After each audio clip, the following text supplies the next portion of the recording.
ஓம் நமச்சிவாய. சிவகங்கை மாவட்டம் சேது ரகுநாதப்பட்டினம் கிராமத்திற்கு சொந்தமான வனத்தில் பல நூறு ஆண்டுகளுக்கு முன் இருந்த ஆதிசிவன் கோவில் காலப்போக்கில் மண்ணில் புதைந்து போனது. அக்கோவிலின் மிக பிரமாண்ட சிவலிங்கமும் ஆவுடையும் மக்களால் தோண்டி எடுக்கப்பட்டு இப்போது புனரமைக்கப்பட்டு குடமுழுக்கு விழா பணிகள் நடைபெற்று வருகிறது. இந்த திருப்பணிகளை முன்னின்று நடத்தி வரும் திரு சுப்பிரமணி அவர்களை சந்தித்து இத்திருக்கோவில் பணிகளை துவக்கியது எப்படி என கேட்டோம். என்ன உங்களுக்கு எப்படி வந்துச்சுங்க?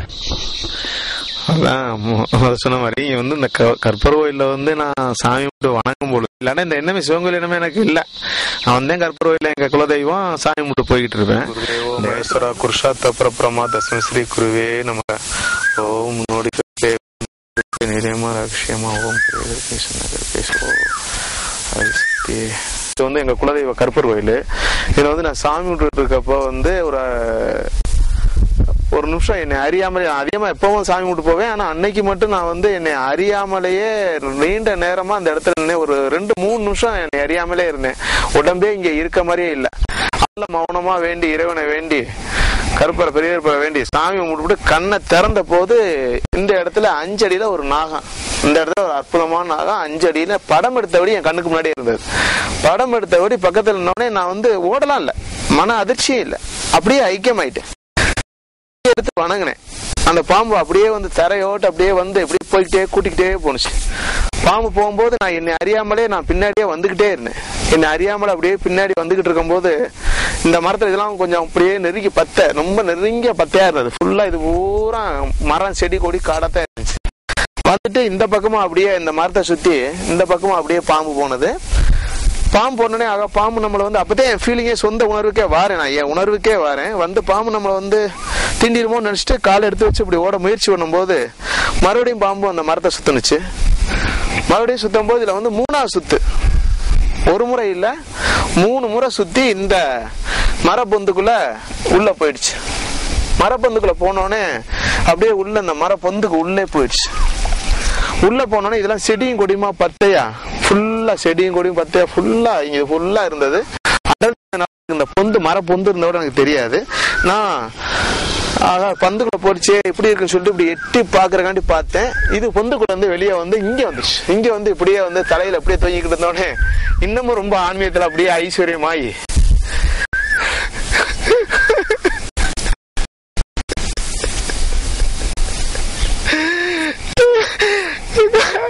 அந்த காட்சி அற்புத காட்சியை பார்த்துட்டு ஐக்கியமாகி ஒரு 10 நிமிஷம் கற்பர் கோயில நானும் இருந்துட்டு போயிட்டேன். அப்படி ஒரு சூழ்நிலை. திருப்பதி சம்பந்தமா சுவாமிகள் கொஞ்சம் பெரிய இடங்கள்ல கோயில்ல இப்படி சிலர்கிட்ட கேட்ட போது அப்புறம் சதுரகிரி போறதுக்கான ஒரு வாய்ப்பு அதுக்கு சம்பந்தமா வந்தது. அப்புறம் வாரம் நான் ஒவ்வொரு வாரம் வெள்ளிக்கிழமை பால் அரிசி கற்கண்டு வச்சு சாமி கும்பிட்டு போய்கிட்டே இருந்தேன். அப்ப சதுரகிரி வாய்ப்பு வந்த போது சதுரகிரிக்கு போனேன். சதுரகிரிக்கு போயிட்டு மகாலிங்க மலைக்கு போயிட்டு பெரிய மகாலிங்கத்துல சதுரகிரியில சுவாமியை பார்த்தேன். சுவாமியை பார்க்கும் பொழுது அவர்கிட்ட சொல்றேன், ஐயா அப்படி பாம்பு வந்துச்சு, அது விஷயமா என்ன, எனக்கு என்ன, அது என்ன, எப்படியா என்னன்னு ஒரு பயமா இருக்கு, விவரங்களை என்னன்னு எடுத்து சொல்றேன். ஐயா ஒரு 3 நிமிஷம் இருக்கும், 3 நிமிஷம் அப்படியே மௌனமா ரொம்ப ஐதியமா ஆயிட்டாங்க. ரொம்ப ஐஸ்வர்யமாயி ரொம்ப ஐதியமாயி திருப்பி அதை சொல்றாங்க, ஐயா இது உங்க வனத்துல உங்க முன்னோர்களால் மூதாதையர்களால் எத்தனையோ ஆண்டுகளுக்கு முன்னாடி ஒரு 5 தலைமுறைக்கு முன்னாடி இது ஒரு ஆலய திருப்பணி செய்யப்படாம கிடக்கு. அந்த வனத்துக்குள்ள ஒரு 1500 ஏக்கருடைய ஒரு வனத்துக்குள்ள இப்படி ஒரு நிகழ்ச்சி இருக்கு. அதை நீ எடுத்து உன் பரம்பரை தான் வரமும் இருந்திருக்கு, அதனால அதை எடுத்து கட்ட வேண்டிய பாக்கியம் உனக்கு இருக்கு. அது சம்பந்தமா நீ இன்னும் அடுத்தடுத்த ஸ்டெப்புகள் காரியங்கள்லாம் நீ செய்யும் போது எல்லாமே உனக்கு உறுதுணையா இருக்கும். அப்போ அந்த ஆலயத்தை எடுத்து நீ கும்பாபிஷேகம் நடத்தக்கூடிய வாய்ப்பு வந்துருச்சு. நானும் அந்த இடத்துக்கு அதை செய்து தரேன் அப்படின்னு சொன்னாங்க. அப்புறம் அதுக்கு பிறகு நான் மலை கீழே இறங்கின பிறகு ஒரு வாரத்துல அவரை கூட்டு வந்துட்டு எங்க கிராமத்து மக்கள்கிட்டையும் சொல்லி இப்படி வராங்கன்னு அவங்க வந்தோடனே கிராமத்து மக்கள் எல்லாரையும் சேர்ந்து நாங்க அந்த ஆவுடை அதே மாதிரி அவர் சொன்ன மாதிரியே சுவாமி சொன்ன மாதிரியே இருந்தது. அந்த ஆவுடை பிரட்டி வச்சு எல்லாம் ரெடி பண்ணி வச்சுட்டு போயிட்டாங்க. திருப்பி சித்தர் மறுபடியும் அந்த லிங்கத்தை எடுத்து வைக்கிற அன்னைக்கு வந்தாங்க. இப்ப அதனால அதுக்கு ஒண்ணு மேற்படிய வேலைகள் நடந்து கும்பாபிஷேக பணிகள் நடந்து சொன்னாங்க.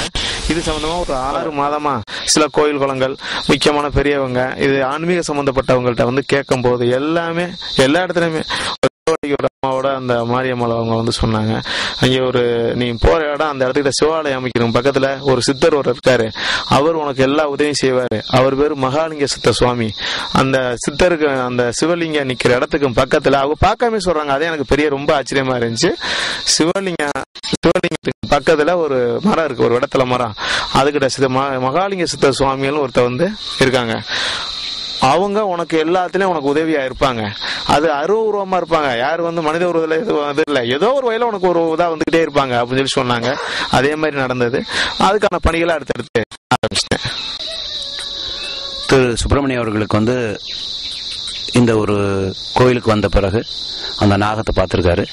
பார்த்த பிறகு அவர் சதுரகிரிக்கு போ அப்படிங்கிற மாதிரி சிலர் சொன்னதுனால சதுரகிரியில ஐயா அவர்களை சித்தர் அவர்களை சந்திச்சிருக்காங்க. அவங்க இப்ப என்ன சொல்றாங்கன்னு கேட்போம். சுப்பிரமணி மலைக்கு பெரிய மாநிலத்துக்கு வந்தார். இந்த பெரிய மாநிலத்துக்கு சுப்பிரமணி வரவும் கொஞ்ச நேரம் உட்கார்ந்து அவர் கலங்க அழுகிறாரு. நான் அன்னைக்கு அமாவாசை அந்த இடத்துல எல்லாத்துக்கும் போய் சொல்லிட்டு வீதி கொடுத்துட்டு உட்காந்துக்கிட்டு இருக்கிறேன். உட்காந்துட்டு இருக்கும்போது அப்போ அவர் மேல ஒரு அம்மன் வருது, ஒரு காட்சி, ஒரு ஆங்காரம், கோபம், அழுக எல்லாம் சேர்ந்து மொத்தம் வருது. அப்போ நீங்க மற்றவங்கெல்லாம் போட்டு எல்லாத்துக்கும் விபதியை கொடுத்து அனுப்பிவிட்டு அப்போ அவர்கிட்ட நான் பேசுறேன். இந்த மாதிரி அவர் 100 ஏக்கருக்கு சொந்தமான ஒரு கோயில் ஒரு இடத்துல இருக்குது, அந்த இடத்துல கோயில அழிஞ்சு கிடக்குது, அதை கெட்டுறதுக்கு தான் இப்ப நீங்க கேட்டுக்கிட்டு இருக்கீங்க அப்படின்ட்டு நான் சொல்றேன். ஆமா அப்படின்னு அதிகமா அந்த கண்ணீர் வருது. அப்படியா, சரி. அப்ப அந்த கோயில் எப்படி இருக்கு என்ன செய்யணும் கேட்டேன். ஆவடியார் தனியா கிடக்குது, லிங்கம் தனியா இருக்குது, ரெண்டும் சேர்த்து வச்சு அந்த ஊர் சுச்சமாமா இருக்கும், நல்லா இருக்கும். அது வேற யாரும் செய்ய முடியாது, வயசு கம்மியா இருக்கு, உங்களால தாங்க முடியுமா அப்படின்னு நான் இந்த வார்த்தைய அவர்கிட்ட கேட்கும்போது, அப்ப இறைவன் கொடுத்தது அது எதுவாக இருந்தாலும் நான் ஏத்துக்கிறேன் அப்படிங்கிற எண்ணம் அவர்கிட்ட இந்த மனசுக்குள்ள வந்துருச்சு. இன்னைக்கு பாத்தீங்கன்னா அற்புதமா, அவ்வளவு அற்புதமா இருக்குது.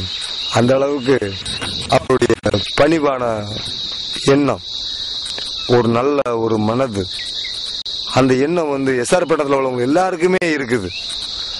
எல்லாருமே வந்தாங்க வேலைக்கு. அடுத்தாப்புல இந்த ஊர்ல ஒரு தேர் இருக்குது, மிக பழமை வாய்ந்த தேர். அந்த தேர் இங்க வரைக்கும் ஓடின தேர், அதாவது ஒரு 600 வருஷத்துக்கு முன்னாடி வச்சுக்கலாமே, 300 தேர் ஓட்டுறத பாத்துருக்காங்க. இந்த ஊர்ல 300 தேரை ஓட்டுறத அந்த 300 எல்லாரும் பாத்துருக்காங்க. அந்த தேர்ல ஏறி வந்தவங்களும் இருக்கிறாங்க. ஆனா அந்த தேர் இன்னைக்கு ஓடாமையும் கிடக்கு. அந்த தேரையும் ஓட்டணும் அப்படிங்கிற வைராக்கியம் எனக்குள்ள எப்படி வந்ததுன்னு எனக்கே தெரியல. ஆனா மலையில இருந்தேன், ஒரு இங்க இருந்து ஒரு 300 கிலோமீட்டர் இருக்கும்.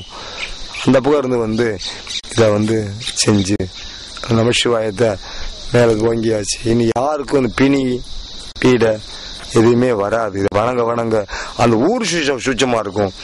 இந்த சுத்துப்பட்டு 18 கிராமத்துகளுக்கும் இந்த 20 கிராமத்துகள்லையும் நல்ல சூச்சமா இருப்பாங்க. நல்ல முன்னேறும், நல்லா விளையும், நல்லா மழை பெய்யும், நல்லா இருக்கும். இப்ப சதுரகிரிக்கு போய் ஐயாவை பார்த்துட்டு வந்தீங்க. வந்த பிறகு வந்து கோயில் கட்டணும் அப்படிங்கிற ஒரு எண்ணம் உங்களுக்கு உருவாயிருச்சு. அதுக்கு பிறகு என்னென்ன நிகழ்ச்சிகளை சந்திச்சிங்க? இப்ப அந்த கோயில் கட்டுறதுக்கான முயற்சி எப்படி நீங்க எடுத்தீங்க, அதை பத்தி சொல்லுங்க. அப்படி நான் வந்து அங்க ஐயா பார்த்துட்டு வந்த மறுவாரமே வந்து மறுவாரம் சொல்லலாம், மறுநாள் வந்து கனவு நிலை. அது இப்படி 3-4 நாட்கள் வந்து கனவு நிலை அதிகமாகி பக்கத்துல கற்பூரவெளிக்கும்போது காட்டம்பால் வந்து ரொம்ப ரொம்ப இயல்பா உயிரோட்டமா அப்படியே நின்று அம்பாளுடைய உத்தரவு அல்லது அசசரி வாக்கு, அது உண்மையிலும் உண்மை. ஏன்னா இன்னைக்கு காரியம் நடந்துகிட்டு இருக்கு. அதனால ரொம்ப உறுதியாச்சுறேன் உண்மைன்னு அம்பாள் சொல்றாங்க. செல்லப்பன் நான் கூட்டிட்டு போய் நீ இந்த சிவாலயம் ஒண்ணு இந்த இருக்குப்பா, வனத்துல சிவாலயம் இருக்கு, அங்க போய் அந்த சிவனுக்கு நீ வந்து அபிஷேகம் பண்ணிட்டு இங்க வா, தீட்சை வாங்கிக்க, அதுக்கு பிறகு நீ பாரு என்ன அப்படின்னு அவங்க சொல்றாங்க. இந்த காட்சி 3 நாளா தொடர்ச்சியா வந்ததுனால நான் செல்லப்பன்னா ஃபர்ஸ்ட் யோசிச்சேன். கடைசியாத்தான் தெரிஞ்சது வந்து நம்ம சீதாராம குருக்கள், எங்க அந்த காட்டம்மன் கோயிலுடைய எங்க குருக்கள், எங்க எஸ்ஆர் பட்டின குருக்கள், அவங்களுடைய மயம் பேரு செல்லப்பன். அவர் தான் அதுக்கு வந்து சிவனுக்கு வந்து தொண்டு செய்ய வேண்டிய நிர்பந்தம் என்று நினைக்கிறேன். அதே உண்மையும் கூட இல்ல, அது அம்பாளுடைய வாக்கும் கூட. அதனால அது வந்து நான் சுவாமிகிட்டே சீதாராம குருக்கள்கிட்ட அதை பத்தி சொன்னேன். அவங்க உடனே அதுக்கு சம்மதம் தெரிவிச்சிட்டாங்க. சரி, அவன் வந்து செல்லப்பன் வந்து கண்டிப்பா அந்த சிவனுக்கு வந்து கண்டிப்பா அவசியம் இதெல்லாம் பண்ணுவாப்புல, அதுபடி எல்லா பணியும் நடக்கணும்னு சொல்லி இப்ப அவங்கள்ட்ட அந்த யாகசாலை பணியை கூட நீங்க தானே செய்யணும் அப்படின்னு சொன்னதுனால இப்ப அவங்களுடைய ஏற்பாட்டுல அந்த யாகசாலை நடந்துகிட்டு இருக்குது. இது மேற்கொண்டு இந்த கும்பாபிஷேகம் வந்து ஆவணி 16 அன்னைக்கு சிறப்பாக நடைபெறுது. எல்லாரும் வந்து அவசியம் வந்து கலந்துக்கிட்டு சிவனுடைய அருளை பெற்று செல்லுமாறு கேட்டுக்கொள்கின்றேன். கிராமத்துல எங்க அண்ணன் பெரியப்ப மையன், சித்தப்ப மையன், அண்ணன் தம்பிகள்கிட்டையும் பங்காளிகள்கிட்டையும் இது விவரமா எல்லாத்தையும் அவங்கள்ட்ட சொன்னேன். அவங்க எல்லாரும் சேர்ந்து ரொம்ப உற்சாகப்பட்டு பெரிய விஷயமையா நம்ம ஆதி காலத்துல இருந்தது சிவன் கோயில வந்து எல்லாம் பண்ணணும்னு நினைச்சோம், ஆனா எதுவுமே முடியல. இப்ப ஓர்வத்துல வந்து இப்படி வந்து இந்த ஒரு ஆலயம் அமைதுன்னா அதை விட சந்தோஷம் எதுவும் இல்ல. சரி, எல்லாரும் சேர்ந்து நல்லா செய்வோம் சொன்னோன்னே ஊர்ல ஒரு கூட்டத்தை போட்டு எல்லாருமா சேர்ந்து இது வந்து ஆலயங்கிறது எல்லாருக்கும் பொதுவான விஷயம் தான், நம்ம சம்பந்தப்பட்ட விஷயமா இருந்தாலும் அவ்வளவு பேர் வந்து அதுல வந்து சாமி பண்ணணும் அப்படின்னு ஊராரு மற்ற ஜாதி மக்கள் எல்லாரும் வந்து நல்லா சந்தோஷமா அந்த இடத்துல வணங்கும்னு சொல்லிட்டு உற்சாகம் கொடுத்தாங்க. எல்லாருடைய உற்சாகத்து முயற்சினாலையும் எங்களுடைய பங்காளியுடைய முழு முயற்சினாலையும் இந்த கட்டடத்தை, இந்த கோயிலை வந்து எழுப்புறோம். இப்ப தற்சமயத்துக்கு ஒரு தகரத்துல கொட்டையை போட்டு சிவலிங்கம் ஏற்பாடு நடத்துறதுக்கு இப்ப ஏற்பாடு ஆகிக்கிட்டு இருக்குது. இதற்காக எல்லாரும் அனைவரும் எல்லா மதத்திலுமே எல்லா ஜாதி மக்களுமே எல்லாரும் வந்து இந்த ஆலயத்தினுடைய சிறப்பை கண்டுகளிக்க இறைவனுடைய அருள் பெற வருக என்று அன்புடன் வேண்டி விரும்பி கேட்டுக்கொள்கின்றேன். அனைவருக்கும் அதனால பங்காளி எல்லாரும் சேர்ந்து எல்லாம் நல்லபடியா முடிச்சு நல்லது கொடுப்போம். தலைமுறையில் இந்த கோயில் ரொம்ப சிதிலஞ்சிருக்கு. இதை எல்லாரும் சேர்ந்து நல்லபடியா பண்ணி கொடுக்கணும்னு சொல்லி எல்லாரும் வேண்டிக்கிறோம். நல்லபடியா பண்ணி கொடுக்கணும். சேதுரங்கநாதபட்டினம் கிராமத்திற்கு சொந்தமானது.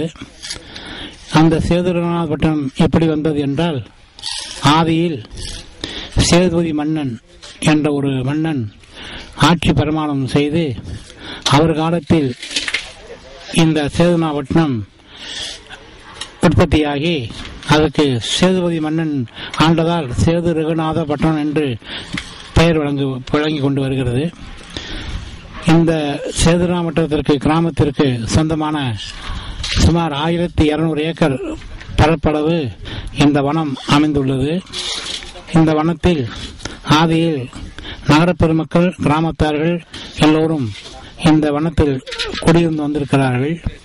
நகரத்தார்கள் இருந்திருக்கிறார்கள். அதற்கான சான்றுகள் இருக்கிறது. தவிர இந்த கிராமத்திற்கு சொந்தமான இந்த இடத்தில், இந்த வனத்தில் சுமார் 7-8 ஆலயங்கள் சிறு சிறு கோவிலாக உள்ளது. அதாவது ஒவ்வொரு இனத்திற்கும் ஒவ்வொரு இனத்திற்கும் அவரவர்கள் வழிபடும் தெய்வத்தை கருப்பர், காளி, விநாயகர், முருகன், சிவன் என்று ஒவ்வொன்றாக அவர்களுக்கு ஏற்றவாடி அமைத்துக் கொண்டிருக்கிறார்கள். கிராமத்தின் பொது தெய்வமாக உலகநாயகி என்ற பெயரை விளங்கும் காட்டம்மன் ஆலயம் வைத்து வணங்கி வந்திருக்கிறார்கள். அந்த ஆலயம் சுமார் ஒரு 50-60 ஆண்டுகளுக்கு முன்பாக பேர் திருவிழா கொண்டாடி வந்திருக்கிறார்கள். இந்த ஆலயத்திற்கு மூலஸ்தானம் இந்த வனத்தில் உள்ளது. இதற்கு உஸ்தவிக்கிரமாக சேதுநாகப்பட்டினத்தில் உலகநாயகி அம்மன் என்ற ஆலயம் ஒன்று உண்டு. அங்கு இன்று வீரமாகாளி அம்மன் என்ற ஒரு ஆலயத்தை ஏற்பாடு செய்து அந்த கிராம தெய்வமாக அதை வணங்கி வருகிறார்கள். இது பொது தெய்வமாக வைத்திருக்கிறார்கள். இந்த தெய்வத்திற்கு ஆதியில் தேர் திருவிழா என்ற முறைப்பாடுகள் எல்லாம் செய்து 16 நாள் திருவிழாக்கெல்லாம் கொண்டாடி இருக்கிறார்கள். மிகவும் பிரசித்தி பெற்ற தெய்வம், வேண்டிய வரங்களை கொடுக்கும். இதற்கு ஊமை உலகநாயகி என்ற பெயர் பெற்ற இந்த அம்பிகை ஆதியில் ஒருவரை ஊமையாக இருந்தவரை ஒருவரை பேச வைத்ததாக வரலாறு இருக்கிறது. பாண்டிய மன்னன் இந்த கோவிலை அவன் இணைப்பு மீன் சின்னம் போட்டு ஒரு மண்டபம் கட்டி வைத்திருந்தான். அதை எடுத்து மிகவும் பழுதடைந்து விட்டதால் அதை கிராமத்தார்கள் சுமார் ஒரு 20 வருஷத்திற்கு முன்பாக சிறுக சிறுக அந்த ஆலயத்தை ஆரம்பித்து இப்பொழுது அதை 2000 பிப்ரவரி மாதம் அந்த ஆலயத்தை கட்டி கும்பாபிஷேகம் செய்தோம். அதன் பிறகு இப்பொழுது இந்த மிகவும் பழமை வாய்ந்த இந்த சிவாலயம் வெறும் பொட்டலில் சிவன் மட்டும் இருந்தது.